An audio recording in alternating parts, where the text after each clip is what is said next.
नमस्कार दोस्तों, मैं रजनीश कुमार सिंह सात्विक क्लासेज की तरफ से, सात्विक यूट्यूब चैनल की तरफ से मैं एक बार फिर आपके समक्ष उपस्थित हूँ। और आज एक टॉपिक लेकर आया हूँ मैं पॉलिटी का ही। आज भी जो हमारा टॉपिक है वो पॉलिटी का टॉपिक है, लेकिन बहुत इम्पॉर्टेंट टॉपिक है जहाँ से कई तरीके के प्रश्न बनते हैं। और चूँकि अगर उस टॉपिक का हम सही तरीके से अध्ययन न करें तो हम ये देखेंगे कि संविधान के बहुत सारी एक अहम भाग को समझने में हम असमर्थ रहेंगे। इसलिए ये टॉपिक हमारे लिए बहुत ही महत्वपूर्ण हो जाता है। तो चलिए सबसे पहले हम देखते हैं, इस टॉपिक का नाम है आर्टिकल 31। आर्टिकल 31 यानी कि अनुच्छेद 31। और मैं आपको बताऊं कि जो हमारा मौलिक अधिकार होता है, जो हमारा फंडामेंटल राइट होता है, वो फंडामेंटल राइट हमारा होता है आर्टिकल 12 टू आर्टिकल 35। 12 से लेकर अनुच्छेद 12 से लेकर और 35 तक हमारे संविधान में हमारे मौलिक अधिकारों के बारे में बताया गया है। लेकिन आज हम जिस अनुच्छेद की चर्चा करेंगे, जिस पर डिस्कस करेंगे, उस अनुच्छेद का नाम है आर्टिकल 31 अनुच्छेद 31।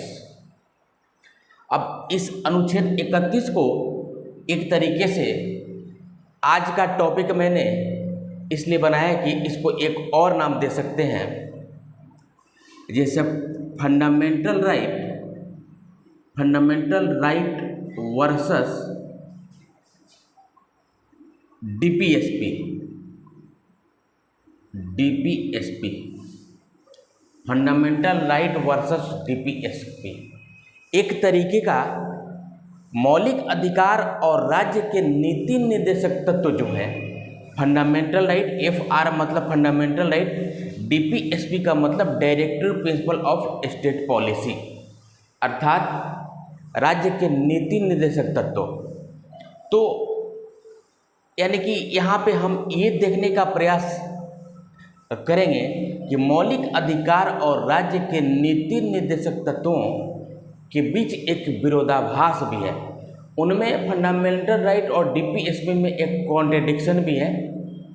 तो एक नज़रिए से उसकी भी चर्चा करेंगे। इसलिए इस टॉपिक को हम ये भी नाम दे सकते हैं कि एफआर वर्सेस डीपीएसपी।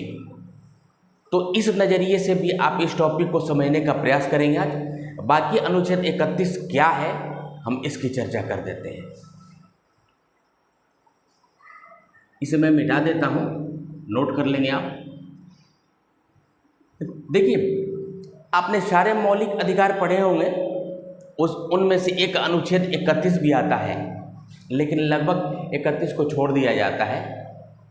जब मौलिक अधिकार पढ़ाया जाता है तो उसमें अनुच्छेद 31 को छोड़ दिया जाता है। क्यों छोड़ा जाता है, उसका कारण है क्योंकि अनुच्छेद 31 में हमारे संविधान के सबसे प्रारंभ में एक मौलिक अधिकार प्राप्त था हमें, संपत्ति का अधिकार। संपत्ति का अधिकार मतलब right to property. Right to property, right to property. अब ये राइट टू प्रॉपर्टी जो था, ये 1978 में मोरारजी देसाई की सरकार थी, और ये 44वें संविधान संशोधन में 44th कॉन्स्टिट्यूशनल अमेंडमेंट में इसे समाप्त कर दिया गया। राइट टू प्रॉपर्टी अभी हमारे वर्तमान में जो मौलिक अधिकार हैं वो 6 प्रकार के मौलिक अधिकार हैं। वर्तमान में हमारे जो मौलिक अधिकार हैं, हमारे जो फंडामेंटल राइट्स हैं, वो 6 तरीके के फंडामेंटल राइट्स हैं। लेकिन 1978 तक हमारे मौलिक अधिकार 7 तरीके के मौलिक अधिकार हुआ करते थे। उनमें से एक मौलिक अधिकार संपत्ति का अधिकार भी था। लेकिन जब 44वां संविधान संशोधन हुआ, मोरारजी देसाई जी की सरकार थी, तो उस समय मौलिक संपत्ति के अधिकार को, राइट टू प्रॉपर्टी जो था, इसको हटा दिया गया। और इसको अब कौन से अनुच्छेद में है ये? तो ये है अनुच्छेद 300A में, यानी कि मौलिक अधिकार से हटाकर इसको अनुच्छेद 31 से हटाकर इसको कर दिया गया अनुच्छेद 300A में जोड़ दिया गया और इसे एक लीगल राइट बना दिया गया। इसे लीगल राइट बना दिया गया, यानी कि कानूनी अधिकार, लीगल राइट बना दिया गया। और जब भी संविधान के किसी अनुच्छेद में आप कैपिटल ABCD इस तरीके के लेटर, जब ABCD के लेटर को, इंग्लिश अल्फ़ाबेट के लेटर को जब कैपिटल में देखें आप, तो इसका मतलब ये समझ लें कि उस संविधान को के उस अनुच्छेद को, यानी कि उस भाग को जहाँ जो कैपिटल लेटर में लिखा हुआ है, यानी कि संशोधन के माध्यम से जोड़ा गया है। संविधान इस बात का संकेत करता है। कैपिटल में अगर कोई लेटर है तो यानी कि वो अनुच्छेद संशोधन के माध्यम से जोड़ा गया है, नया अनुच्छेद है वो। तो चलिए, इस कॉन्सेप्ट को तो आपने समझ लिया कि 1978 तक जो हमारा संपत्ति का अधिकार हुआ करता था, अब हमारा संपत्ति का अधिकार 44वें संविधान संशोधन में 1978 में मोरारजी देसाई जी की सरकार में समाप्त हो गया। और समाप्त करके अनुच्छेद 300A, आर्टिकल 300A में इसको एक लीगल राइट बना दिया गया। लीगल राइट मतलब इस अधिकार को आप मौलिक अधिकार के रूप में न्यायालय में चुनौती नहीं दे सकते, आप जुडिशरी में इसे चैलेंज नहीं कर सकते। ये जस्टिसिएबल नहीं है, दिस इज नॉट जस्टिसिएबल, ये जस्टिसिएबल नहीं है, इसलिए इसको एक लीगल राइट माना जाता है। अब हम मौलिक अधिकार 6 तरीके के हैं। अब हम देख लेते हैं, अब इसे नोट कर लेंगे आप। अब ये तो हो गई अनुच्छेद 31 में जो संपत्ति का अधिकार था उसकी बात। लेकिन 31A में भी कुछ बातें लिखी गई थी। 31A और 31B, 31A और 31B, और इन दोनों को संविधान के 1951 का जो फर्स्ट अमेंडमेंट यानी कि संशोधन,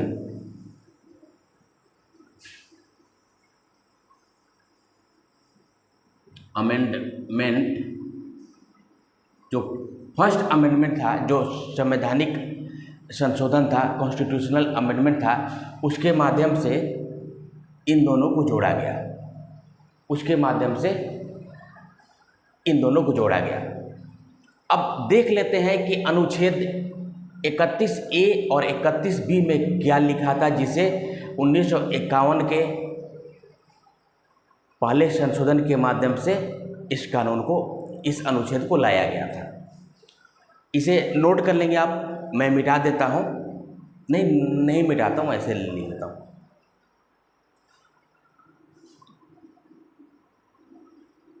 अनुच्छेद 31A में लिखा था कि हम संपत्ति का अधिग्रहण कर सकते हैं। हम संपत्ति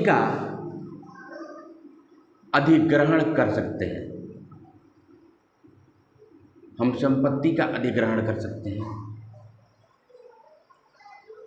हम संपत्ति का अधिग्रहण कर सकते हैं। बी में लिखा था कि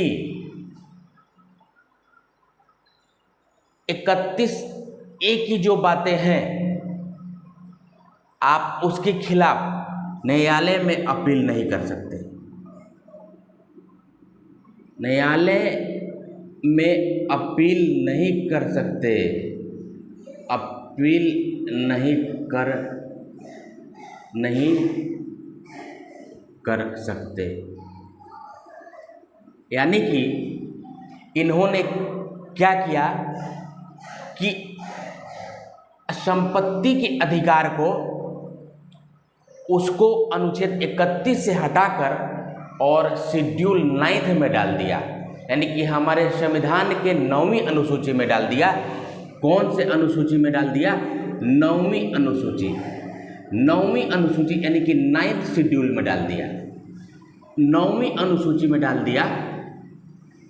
और आप सबको मालूम है कि 9वीं अनुसूची में जिस अनुच्छेद को, जिस कानून को डाल दिया जाता है उस पर हम न्यायालय में चुनौती नहीं दे सकते, उसको हम जुडिशरी में चैलेंज नहीं कर सकते हैं।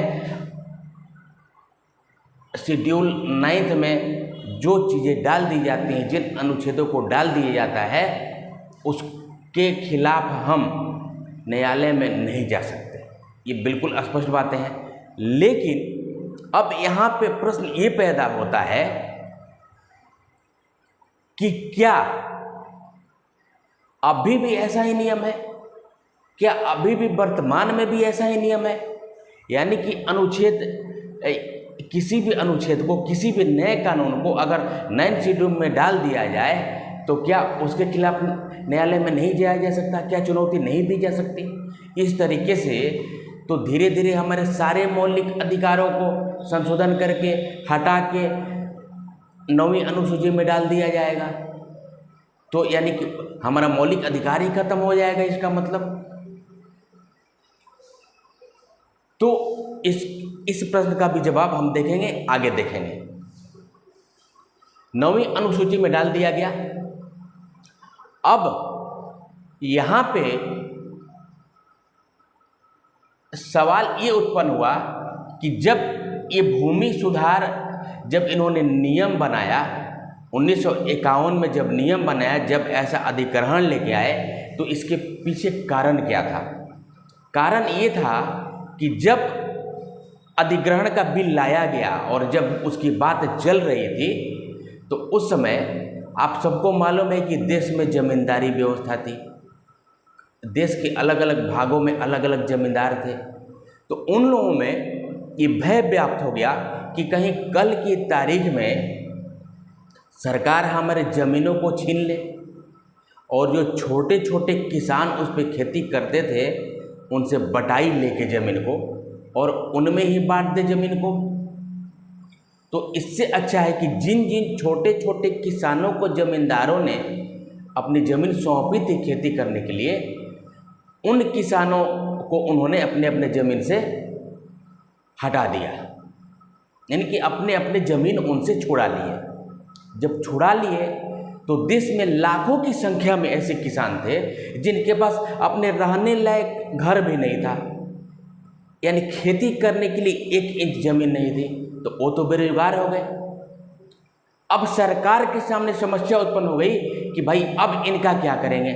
और अभी बंटवारे का भी दंश हमारा देश झेल रहा था,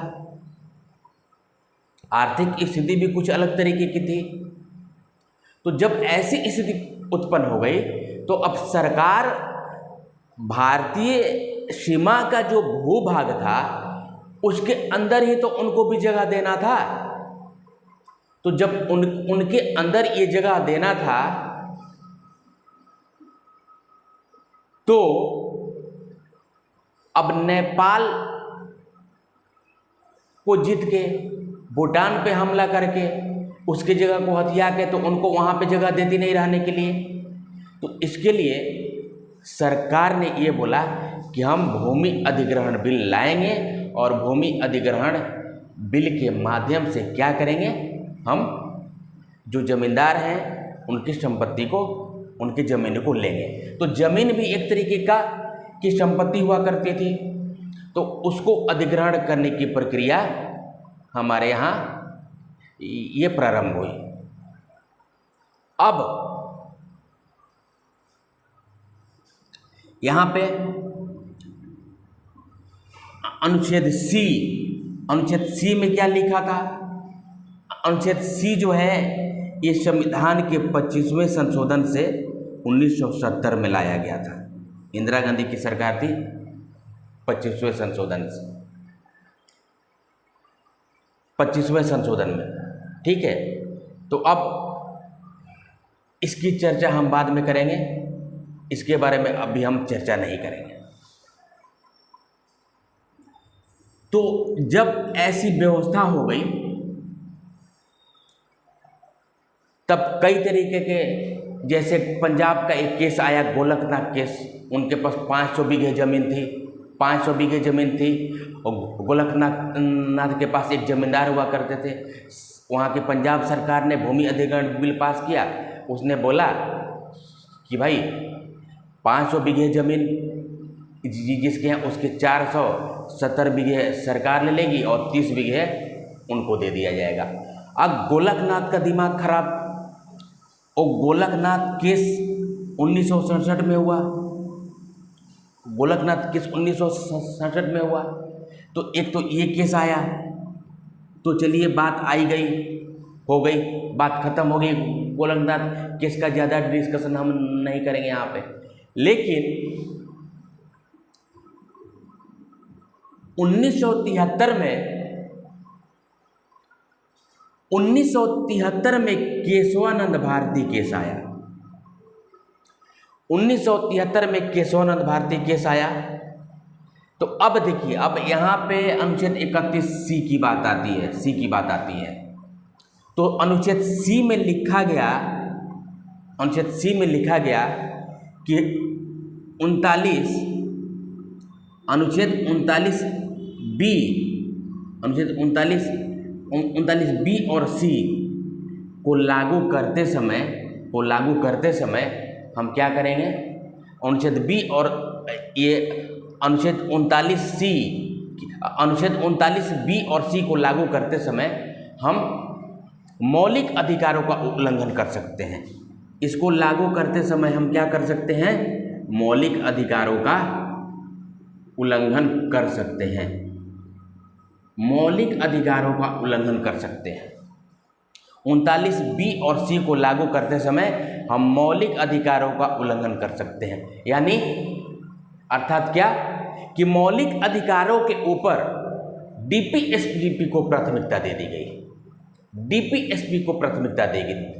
राज्य के नीति निर्देशक तत्वों को प्राथमिकता दे दी गई। तो एक तरीके का विरोधाभास हुआ यहाँ पे, मौलिक अधिकार और राज्य के नीति निर्देशक तत्वों में एक तरीके का विरोधाभास हुआ। यानी कि मौलिक अधिकारों के ऊपर डीपीएसपी, फंडामेंटल राइट के ऊपर डीपीएसपी को प्रेफरेंस दिया गया। तो ये अनुच्छेद 31 सी में ये बात लिखी गई। और ये कब लिखी गई? अभी इसको भी मैं हटा देता हूँ। 1970 के संविधान संशोधन, 25वें संविधान संशोधन के माध्यम से ये बात आई। 25वें संविधान संशोधन के माध्यम से ये बात आई। तो तब तक 1973 में एक केस आ गया। 1973 में एक, अगर इस केस की चर्चा हम ना करें तो पूरे भारतीय संविधान का जो पक्ष है वही अधूरा रह जाएगा। बहुत इंपॉर्टेंट केस है, आज तक का सबसे महत्वपूर्ण केस है ये। कौन सा? केशवानंद भारती केस। केशवानंद भारती केरल के एक मठाधीश हुआ करते थे। अभी 2020 में उनका निधन हो गया। तो उनकी ज़मीन से संबंधित कुछ विवाद हुआ, भूमि अधिग्रहण बिल, केरल में भी ऐसा हुआ। तो उसे जाना जाता है केशवानंद भारती केस वर्सेस केरला। तो उनकी एक वकील थे नानी ये पालकीवाल।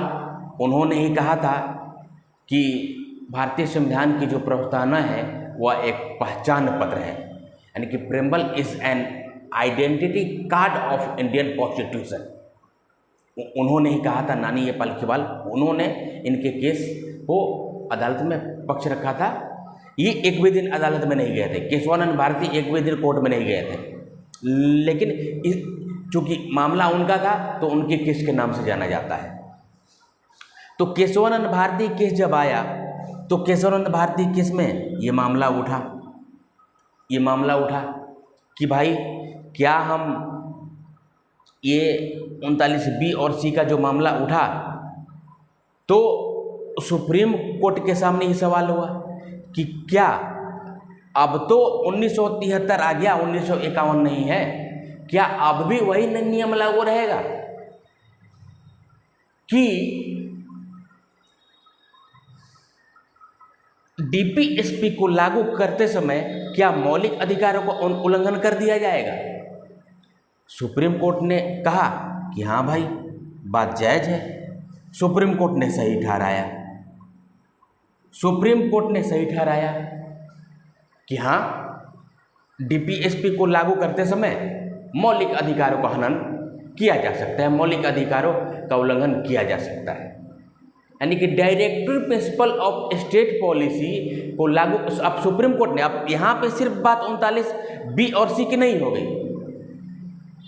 सुप्रीम कोर्ट ने ये स्टेटमेंट दिया कि डीपीएसपी को लागू करते समय मौलिक अधिकारों का उल्लंघन किया जा सकता है। भाई सरकार को तो चाहिए था बहाना, सरकार को मिल गई एक पावर, बस। उसके बाद क्या था? इंदिरा गांधी की सरकार थी। इंदिरा गांधी ने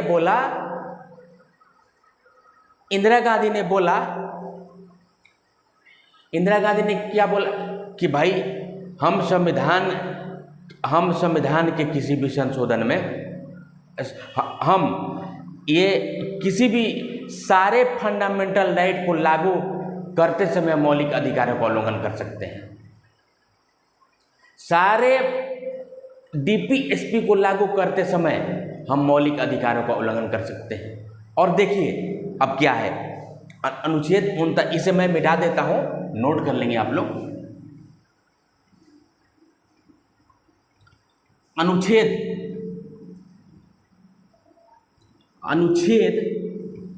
39B और C, अनुच्छेद 39B और C की चर्चा करेंगे। अभी हम B को देखें। बी में क्या लिखा है कि हम भौतिक संसाधनों का समान रूप से वितरण करेंगे। भौतिक संसाधनों का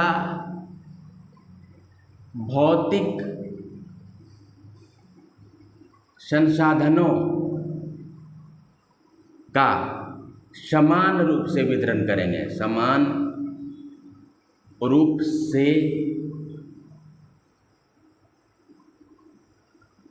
वितरण करेंगे। यानी कि जो भी फिजिकल रिसोर्सेज हैं उनका बिल्कुल समान रूप से उसे हम डिस्ट्रीब्यूट करेंगे।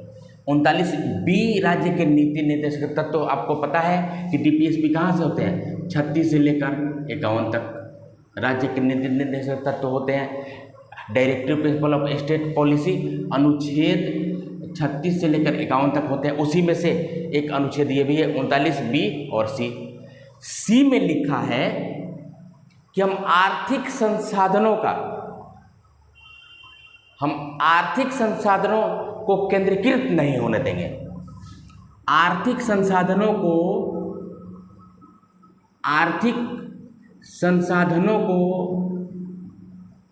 केंद्रीकृत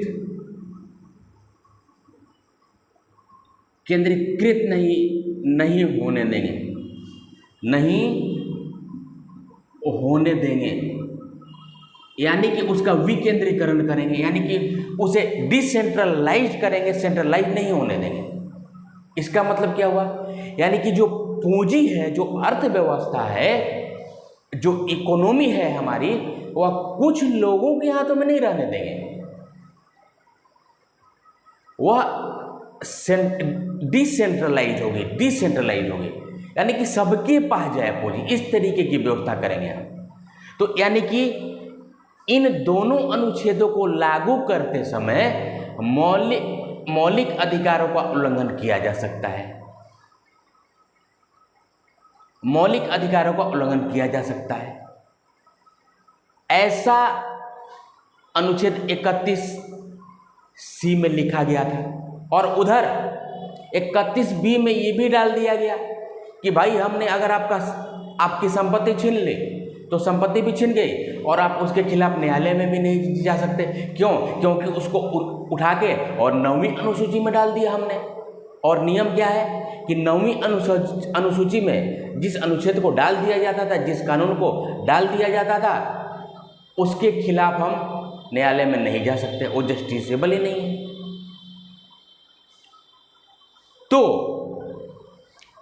अब जब 1973 में केशवानंद भारती केस में सुप्रीम कोर्ट ने, उच्चतम न्यायालय ने कहा कि नहीं, हम क्या कर सकते हैं, डीपीएसपी को लागू करते समय मौलिक अधिकारों का उल्लंघन कर सकते हैं। बस इंदिरा गांधी की सरकार ने क्या किया, संशोधन करना प्रारंभ किया। उसने क्या कहा कि हम सारे मौलिक अधिकारों को, ये सारे डीपीएसपी को लागू करते समय हम मौलिक अधिकारों का उल्लंघन कर सकते हैं। भाई इसका मतलब तो ये हुआ कि तब तो हमारा मौलिक अधिकार ही नहीं रह जाएगा। सारी सरकार यही चाहती कि ज़्यादा से ज़्यादा पावर सरकार के हाथ में रहे और नागरिकों के हाथ में कम अधिकार रहे। तो अब इसी को लेकर 1980 में केस आया। 1980 में केस आया। कौन सा केस आया? Minerva mill case. Minerva mills case आया। मिनर्वा मिल्स केस में भाई कहा गया कि क्या इस तरह से तो सारे कानूनों, सारे मौलिक अधिकारों को उठा के 9th शेड्यूल में डाला जाएगा और ये अधिकार ही खत्म हो जाएंगे। हम न्यायालय ने कहा, न्यायपालिका ने कहा कि भाई सही बात है, ऐसा आप नहीं कर सकते, ऐसा आप नहीं कर सकते। सिर्फ तो उस समय न्यायालय ने क्या व्यवस्था दी? उस समय न्यायालय ने ये व्यवस्था दी कि सिर्फ अनुच्छेद 39B और C को लागू करते समय आप मौलिक अधिकारों का उल्लंघन कर सकते हैं। तो इसीलिए जब भी आपसे प्रश्न पूछा जाए कि डीपीएसपी में राज्य के नीति निर्देशक तत्वों के अनुच्छेदों में से कौन सा अनुच्छेद सबसे महत्वपूर्ण है, तो वह अनुच्छेद कौन सा है? 39B और C। ये नहीं कि सिर्फ पूरा 39, अनुच्छेद 39, अनुच्छेद 39B और C। अनुच्छेद 39 में 6 बातें कही गई हैं, तो उन 6 बातों की चर्चा नहीं करेंगे, सिर्फ B और C की चर्चा करेंगे। तो या फिर इस तरीके का प्रश्न अगर आ जाए कि कौन सा अनुच्छेद को मौलिक अधिकार के ऊपर प्राथमिकता दी गई है, तो 39B और C। तो इस तरीके से आपका उत्तर होगा। तो ये हमें यहाँ पे समझने की ज़रूरत थी, जिसे मैंने अच्छे तरीके से समझा दिया। अब बात करते हैं कि 9वीं अनुसूची, 9th शेड्यूल जो है, क्या अभी भी 9th शेड्यूल में जो कानून है डाल दिए जाते हैं, क्या उसके खिलाफ हम अदालत का दरवाज़ा नहीं खटखटा सकते? क्या उसे चुनौती नहीं दे सकते? तो ये 1973 केशवानंद भारती का जो केस था, तो इस मामले का फैसला आया सुप्रीम कोर्ट ने 2007 में दिया। 2007 में दिया। क्या दिया? सुप्रीम कोर्ट ने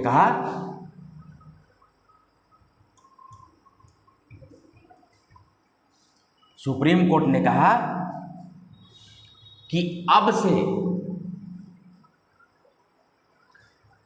यानी कि 24 अप्रैल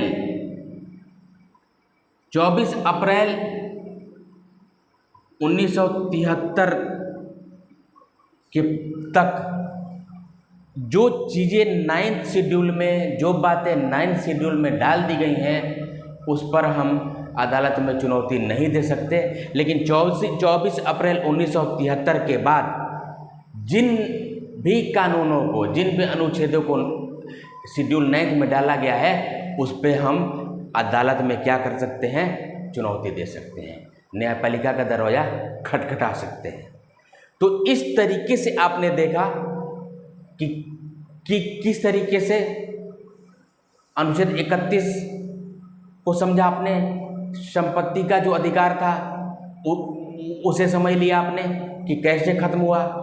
अनुच्छेद 300A में उसको एक लीगल राइट बना दिया गया 44वें संविधान संशोधन द्वारा 1978 में मोरारजी देसाई की सरकार थी। फिर उसके बाद आपने अनुच्छेद 31A, B, C को भी देखा आपने। A और B 1951 में पहले संविधान संशोधन में जोड़े गए। C जो है ये 25वें संविधान संशोधन में 1970 में और जोड़ा गया। फिर उसके बाद ये केशवानंद भारती केस में क्या विवाद हुआ, फिर जो भी चीज़ें हुई, उसके बाद 1980 में मिनर्वा मिल केस आया, सुप्रीम कोर्ट ने डिसीजन दिया। फिर 2007 का ये फैसला।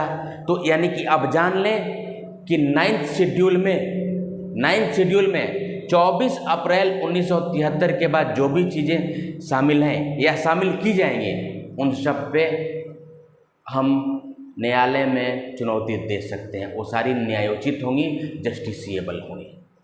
तो मुझे उम्मीद है आज का ये टॉपिक आप सबको बहुत अच्छी तरीके से समझ में आ गया होगा। और अगर इस वीडियो को एक बार में देखने के बाद अगर आपको कोई टॉपिक न समझ में आया हो तो आप 2-3 बार वीडियो को क्लिक करके देखने का प्रयास करेंगे। मुझे उम्मीद है आपके इसकी सारे डाउट्स क्लियर हो जाएंगे। जो भी मन में शंकाएं हैं उन शंकाओं का समाधान हो जाएगा। तो इसीलिए अनुच्छेद 31 जब भी मौलिक अधिकार की बात आती है तो अक्सर लोग अनुच्छेद 31 की चर्चा नहीं करते हैं, लेकिन बहुत महत्वपूर्ण फैक्ट है जिसको जानना जरूरी है। ये प्रश्न कहीं से भी पूछे जा सकते हैं। इसी तरीके के टेक्निकल जो पॉलिटी में जो भी टेक्निकल जगह हैं वहाँ से खास कर प्रश्न बनते हैं। इसलिए इस टॉपिक पे मैंने आज आप लोगों के सामने एक वीडियो बनाया। कल फिर एक नया टॉपिक लेके उपस्थित होंगे। तब तक के लिए सात्विक क्लासेज की तरफ से आपका बहुत बहुत धन्यवाद। चलिए अब अपने क्लास को यहीं पे ऑफ करते हैं। कल फिर मुलाकात होगी। धन्यवाद।